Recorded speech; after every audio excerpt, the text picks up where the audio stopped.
immigration detention operations that are being carried out by ICE.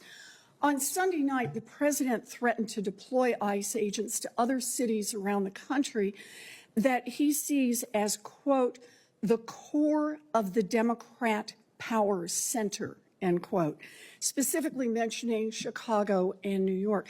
Secretary Hegseth, if the president wanted to deploy Marines to Chicago and New York City like he did in Los Angeles, would you carry out that order even if the local governors and mayors objected?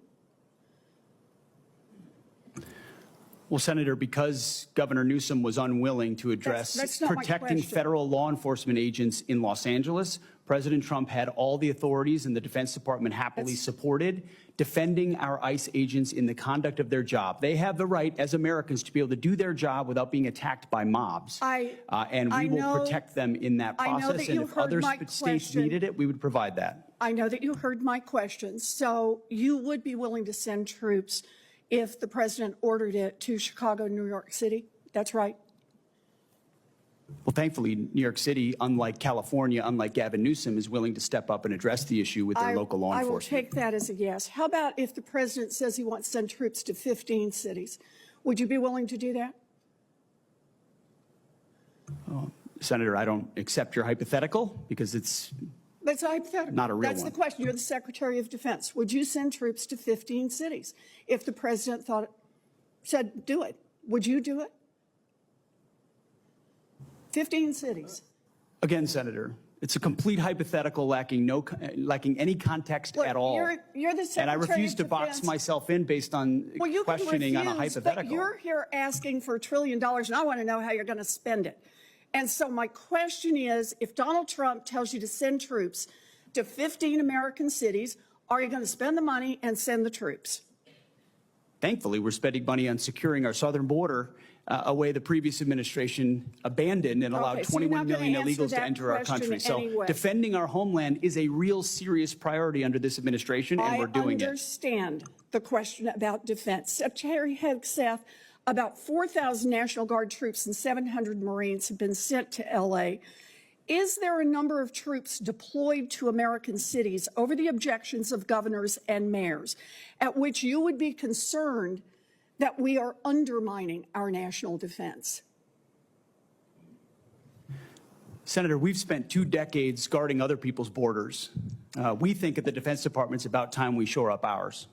So that's my question. Is there a number at which sending those troops to Los Angeles or Chicago or New York starts to undermine our ability to defend ourselves around the globe?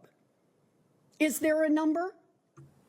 Senator, we look at capabilities and readiness around the globe all the time, and we're quite satisfied with our capabilities to defend the homeland, and we'll provide more if and when it's necessary. So you are satisfied with our capabilities. Let me just ask, have you actually done the analysis and figured out how many troops you can deploy domestically before you start to undermine readiness around the world?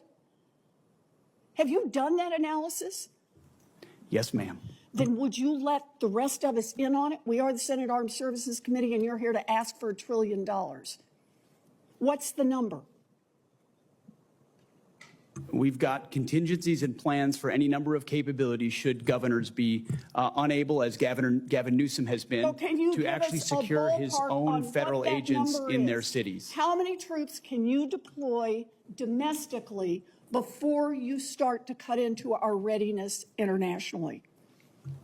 As I said, previous administrations deployed our National Guard all around the globe in numbers far beyond what we were capable of supporting. So limited contingencies inside the United States to protect federal law enforcement is doable. If the Supreme Court orders you to remove troops from American city streets, will you do so? Can you repeat the question, please? Yes. If the Supreme Court orders you to remove troops from American cities, will you do so? As I've said, Senator, I don't believe district courts should determine national security policy, but if the Supreme Court rules on a topic, we will abide by that. Okay. You know, during her press conference last week, Secretary Noem said, we are staying here to liberate the city from its mayor and its governor, people who were elected by a majority of voters. Secretary Hegseth is saying he is ready to deploy more troops and won't tell us what the implications are for our national defense. This is un-American and it makes us unsafe. I wish our Republican colleagues would speak up. Thank you very much, Madam Chair. Madam Secretary, thank you for being here. I'm sorry that I missed your call yesterday. I look forward to working closely with you. I say this with seriousness and respect, but your department is out of control. You are spending like you don't have a budget. You're on the verge of running out of money for the fiscal year. You are illegally refusing to spend funds that have been authorized by this Congress and appropriated by this committee. You are ignoring the immigration laws of this nation, implementing a brand new immigration system that you have invented that has little relation to the statutes that you are required, that you are commanded to follow, as spelled out in your oath of office. You are routinely violating the rights of immigrants who may not be citizens, but whether you like it or not, they have constitutional and statutory rights when they reside in the United States. Your agency acts as if laws don't matter, as if the election gave you some mandate to violate the Constitution and the laws passed by this Congress. It did not give you that mandate. You act as if your disagreement with the law, or even the public's disagreement with the law, is relevant and gives you the ability to create your own law. It does not give you that ability. Let's start with your spending. You are on track to trigger the Anti-Deficiency Act. That means you are going to spend more money than you have been allocated by Congress. This is a rare occurrence, and it is wildly illegal. Your agency will be broke by July, over 2 months before the end of the fiscal year. You may not think that Congress has provided enough money to ICE, but the Constitution and the federal law does not allow you to spend more money than you have been given or to invent money.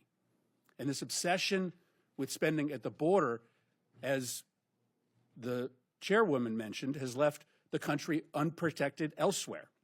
The security threats to the United States are higher, not lower, than before Trump came to office. To fund the border, you have illegally gutted spending for cybersecurity. As we speak, Russian and Chinese hackers are having a field day attacking our nation.